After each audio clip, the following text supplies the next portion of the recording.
Now this is a story all about how my country got flipped, turned upside down, and I'd like to take a minute, so mind my slang. I'll tell you how I became the emperor of a dynasty called Shang.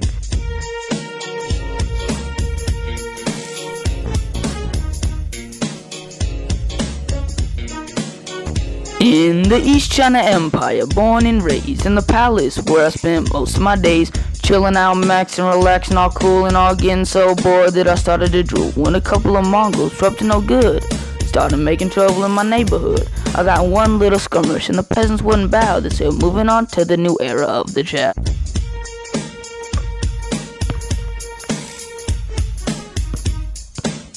What they told me next scared me out my skin when they uttered the words, "We're now the Shin." We were doing pretty well shutting out Genghis Khan when the country moved on and turned into the Han.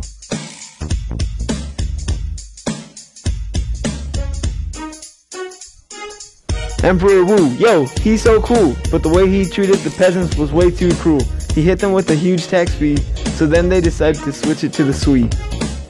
Things were going alright, not too bad, but they started doing things that made the peasants real mad. More mad than Minnesota was at Blair. Time for the next air. Time went on and Tang was established and the emperors finally learned to stop living lavish, but the emperor messed up and did something wrong, so the peasants revolted and switched it to the Song.